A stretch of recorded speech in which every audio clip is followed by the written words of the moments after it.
태풍 미탁으로 생석회와 소독약이 씻겨나가면서 아프리카 돼지열병 ASF의 추가 확산이 우려되고 있습니다. 전문가들도 태풍 직후에는 가축 전염병과 농작물 피해 최소화에 주력해야 한다고 지적합니다. 농가들이 태풍 이후 어떻게 대처해야 하는지 김인경 기자가 보도합니다. 제18호 태풍 미탁이 한반도를 핥히고 지나가면서 아프리카 돼지열병 ASF로부터 농장을 지키기 위해 전국의 양돈 농가에 비상이 걸렸습니다. 강한 비바람에 생석회와 소독약이 씻겨 내려가거나 불어난 강물을 따라 ASF 바이러스가 확산될 수도 있어서입니다. 실제로 ASF는 지난달 16일과 17일 발생 후 한동안 소강 상태를 보이다가 지난달 23일 제17호 태풍 타파가 지나간 이후 5일 연속 발생한 바 있습니다. 석회가 이제 떠내려가고 그러잖아요. 태풍 오고 비가 오면 그게 조금 이제 염려가 되네요.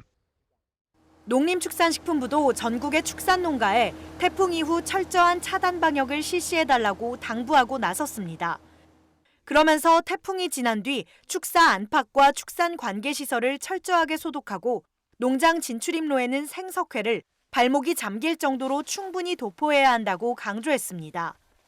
또 신발 소독조는 세척한 뒤 새로운 소독약으로 교체하고 하수구, 배수구, 침수됐던 곳은 청소한 다음 다시 소독해야 한다고 조언했습니다. 농식품부는 태풍 직후 가축을 살처분해 매몰한 곳이 유실되거나 침출수가 유출될 가능성에 대비해 매몰지를 긴급 점검했습니다. 한편 태풍 링링, 타파에 이어 미타까지 세 차례나 태풍 피해를 입은 남부지방은 농작물 사후 관리에 비상이 걸렸습니다. 농촌진흥청은 침관수된 논의 경우 서둘러 물을 빼고 새물을 대 뿌리 활력을 좋게 해야 한다고 강조했습니다. 쓰러진 벼는 4포기에서 6포기씩 묶어 세워 수량 감소를 최소화해야 합니다. 과수의 경우 찢어진 가지는 절단면이 최소화되도록 잘라낸 다음 적용 약재를 발라주고 잎이 많이 손상된 나무는 요소 0.3%액, 4종 복합비료 등을 잎에 뿌려 생육을 촉진합니다. 밭작물은 잎에 묻은 오물과 흙앙금을 제거한 뒤 겉흙을 긁어줘 뿌리 활력을 높이고 피해를 입은 밭작물 포기는 무름병 등 각종 병해충이 생기지 않도록 미리 방제하는 것이 좋습니다.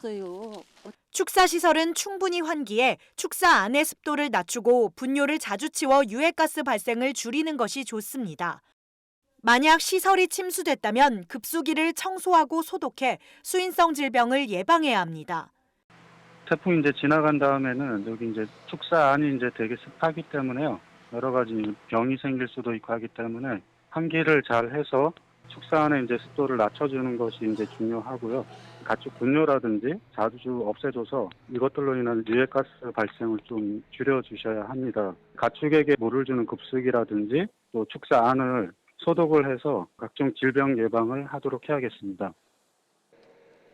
농식품부는 ASF의 확산을 막고 태풍 피해를 빠르게 복구하기 위해 농가들에게 각종 모임이나 행사 참여를 자제해달라고 당부했습니다. NBS 뉴스 김인경입니다.